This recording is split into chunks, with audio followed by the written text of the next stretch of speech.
బిడ్డ మీద ప్రేమ లేదా రే చూడు విశాల్ విశాల్ విశాల్ ఇదిగో ఈ అమ్మాయి ఉన్నారు పోలీసులు ఇద్దరు. Court character Eshwar Sai wife ని. బేసిక్ గా నా హస్బెండ్ నార్మల్ గా అయితే మాత్రం మా రిలేషన్ 7 years బట్టి ఎప్పుడు ఎలాంటి డిస్టర్బెన్స్ అయితే లేదు. ట్రూత్ గా చెప్పాలంటే నా హస్బెండ్ నేను ఈ 7 సంవత్సరాలు ఒక్కసారి కూడా నేను ఎప్పుడు ఇలాంటి పొరపాట్లు ఎప్పుడు చూడలేదు. టెక్స్టులు మెసేజ్లు నా దగ్గర ప్రూఫ్లు ఉన్నాయి, చూపిస్తే మాత్రం అంటే ఇట్లా ఎలా వస్తుందంటే మరి నా హస్బెండ్ కూడా చెప్పడం ఏంటంటే తనే ఇట్లా నన్ను కొంచెం ఇది చేసింది, సో అందుకోసం అని ఏ అబ్బాయి అయినా సరే మరి ఎట్లా ఇలాగే అయిపోయింది ఇంకా అని చెప్పి తను చెప్తున్నాడు. మరి ఆ అమ్మాయి ఏమంటుందంటే నాతో కూడా చాలా మంచిగా మాట్లాడేది. సో నేను లాస్ట్ టైం సూసైడ్ చేసుకోవడానికి వెళ్ళాను అనమాట. ఇట్లా ఈ అమ్మాయి విషయంలోనే కొంచెం నాకేదో కొంచెం నెగిటివ్ వైబ్ వచ్చి సో నేను బయటికి అంటే నేను సూసైడ్ చేసుకోవడం వరకు వెళ్ళిపోయాను. నేను నాకు బాబు ఉన్నాడు, బాబుని తీసుకొని సూసైడ్ చేసుకోవడానికి వరకు వెళ్ళిపోతే ఆ అమ్మాయి నా కోసం ఫుల్గా అంటే ఎక్కడ ఇది బాగా స్ప్రెడ్ అయిపోతుందా ఏంటి అనుకుందో ఏమో తెలియదు, కానీ కంటిన్యూగా నన్ను ఫాలోఅప్ చేస్తూ ఎక్కడున్నావు ఏమైంది నాకు అప్పుడు కూడా ఏం డౌట్ రాలేదు. తర్వాత చూస్తే మెసేజ్లు ఇవి అవి అన్నీ చూస్తే ఇలా రావాలి, మీ అన్న రావాలి. మెయిన్ వాళ్ళిద్దరికి కలిపి ఒక ఆయన ఉన్నాడు, ఆయన రిత్విక్ అని చెప్పి వాళ్ళిద్దరు మీడియేటర్, అబ్బాయి పర్సనల్ అసిస్టెంట్ ఇద్దరికి. సో అసలు ఆ అబ్బాయి ఫోన్లో ఎన్ని టెక్స్టులు ఇవన్నీ బ్యాకప్ చేసి చూస్తే అసలు చాలా ఇదిగా ఉంది.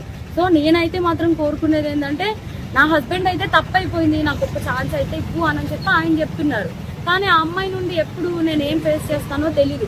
కానీ ఎందుకంటే ఇప్పుడు నాలాంటి అమ్మాయికి అంతమంది ఫాలోవర్స్ ఉండి పైగా నాతో ఇంత మంచిగా ఉండి ఇంత చేసిందంటే వాళ్ళ అమ్మగారు రికార్డు కూడా ఉంది. నేను పొద్దున్న వాళ్ళ అమ్మగారికి ఫోన్ చేసి అడిగితే మా అమ్మాయి అంతే అలాగే చేస్తుంది అని చెప్పి అంటుంది. నా దగ్గర రికార్డు ఉంది, ఫోను స్విచ్ ఆఫ్ అయ్యేటప్పటికి నా దగ్గర ప్రూఫ్ లేకుండా ఉంది, ఆన్ చేస్తే అది కూడా ఇస్తాను.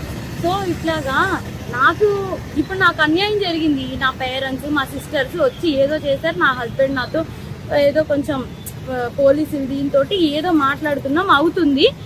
ఇప్పుడు నాలాంటి అమ్మాయి ఒకవేళ వేరే ఒక అమ్మాయి ఎవరైనా దొరికింది అనుకోండి, అమ్మాయి ఇదే స్ట్రెస్ తట్టుకోలేక సూసైడ్ వరకు వెళ్తే ఎంత ప్రాబ్లం.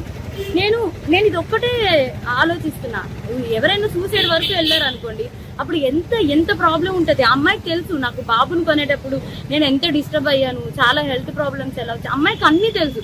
ఒక ఆడపిల్ల అయ్యి ఇంకో ఆడపిల్లకి అంత త్వరగా ఎలా మోసం చేస్తుంది, అది కూడా నా పక్కనే ఉండి మళ్ళా ఈశ్వర్ నిన్ను మోసం చేయట్లేదు, నేను అలాగా నీకోసం ఏడుస్తూ ఇంత చేస్తూ నా హస్బెండ్ తో అసలు అది ఎట్లా ఉండగలుగుతుంది. నా హస్బెండ్ కి డ్రింకింగ్ హ్యాబిట్ కూడా లేదు, అలాంటి తను డ్రింక్ కూడా చేయించారంటే అసలు నాకైతే అర్థం కావట్లేదు. అసలు ఈ ఫోక్ ఇండస్ట్రీ అంటే నేను చాలా ఈయనకి మంచి వాళ్ళందరూ చాలా మంది మాట్లాడుతుంటే అబ్బా చాలా ఇట్లా ఉంటది అట్లా ఉంటది అనుకున్నా కానీ ఇంత అన్యాయం నా వెనక ఇలా జరుగుతుంది అని చెప్పి నేను ఎప్పుడైతే అనుకోలేదు.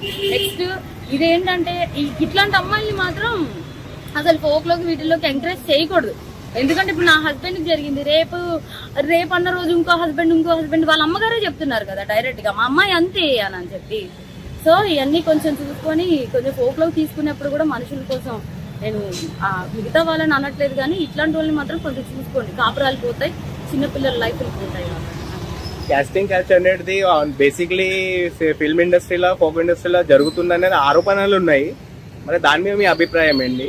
ఇది కూడా అదే కోణానికి చెందిందా లేకపోతే ఇండివిజువల్? అట్లా ఏం లేదు, నిజం చెప్తున్నాను కదా. మా హస్బెండ్ కి డ్రింకింగ్ హ్యాబిట్ లేదంటే మీరు ఆలోచించండి. నా డెలివరీ దగ్గర నుండి ప్రతి ఒక్కటి నా హస్బెండ్ నన్ను పువ్వుల్లో పెట్టి చూసుకున్నాడు. ఏ రోజు ఇప్పుడు నా హస్బెండ్ విషయంలో 1 minute నేను ఆలోచిస్తున్నానంటే దీనికే, నా బిడ్డను కానీ నన్ను కానీ ఇంత కేర్ గా చూసుకుని. అబ్బాయి ఏమంటున్నాడు, ఇప్పుడు ఒక అమ్మాయి వచ్చి నా మీద పడిపోతే నేను ఏం చేస్తా, ఇప్పుడు ఒక షూట్ లో ఉన్న వాళ్ళం మేము అంత క్లోజ్ అయిపోతుంటే నేను ఏం చేయగలుగుతా అంటున్నాడు. అప్పుడు నేను నా హస్బెండ్ కి చెప్తున్నా నువ్వు చేసింది తప్పు, మరి అమ్మాయి పడితే మరి నీకు తెలీదా, ఆబ్వియస్ ఒక అబ్బాయి ఇప్పుడు నీకు పెళ్ళం బిడ్డలు ఉన్నారు నీకు ఆ మాత్రం తెలీదా అంటే ఇంకా అయిపోయింది ఏదో అయిపోయింది. కానీ ఆ అమ్మాయికి తెలియాలి కదా, ఒక ఆడపిల్ల మరి తనకి తెలియాలి కదా. సో నాకు ఇబ్బంది ఎక్స్ట్రా కోసం అయితే తెలీదు. ఫోక్ కోసం మాట్లాడితే మాత్రం చాలా మంది మంచి వాళ్ళని అయితే నేను చూస్తూనే ఉన్నాను కదా, చాలా మంది మంచిగానే ఉన్నారు. కానీ ఇలా పక్కనే ఉండి గొంతు కోసే వాళ్ళని నేను ఇప్పుడే చూసే. పైగా ఆ అమ్మాయి ఇంత సెలబ్రిటీ లాగా అన్నిట్లో డీలో వీటిల్లో వాటిల్లో ఇంత వచ్చి ఒక ఆడపిల్ల జీవితం ఒక్కసారైనా ఆలోచించాలి. పైగా తనకి బ్రేకప్ కూడా అయింది, తను నాకు చెప్పుకొని కూడా బాధపడింది. బాధపడితే నేను అన్నాను మీ బాయ్ ఫ్రెండ్ మీకు ఇట్లా చేసినప్పుడు మీరు ఎట్లా అయితే బాధపడ్డారో అట్లాగే కదా అని చెప్పి కూడా అన్నాను కూడా.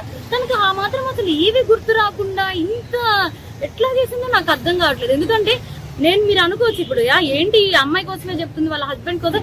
నా హస్బెండ్ 7 years బట్టి నేను కాపురం చేశాను కాబట్టి తన కోసం నాకు తెలుసు. అది నేను చెప్పే తన కోసం నాకు తెలుసు. తను కూడా ఒకటే కదా అంటున్నాడు, మీద పడిపోతే నేను ఏం చేయగలుగుతాను అననే అంటున్నాడు. సో ఇదేం చెప్తున్నానంటే కొంచెం ఈ రోజుల్లో అమ్మాయిలతో కొంచెం జాగ్రత్తగా ఉండాలి. ఫ్రెండ్స్ ఇది అవి అని చెప్పి కూడా నమ్మద్దు. ఈ పోకు వీటిల్లోకి అయితే మాత్రం పోక్ అనే కాదు, దేంట్లో అయినా సరే పంపించే ముందు ఒకసారి ఆలోచించుకోండి అంతే.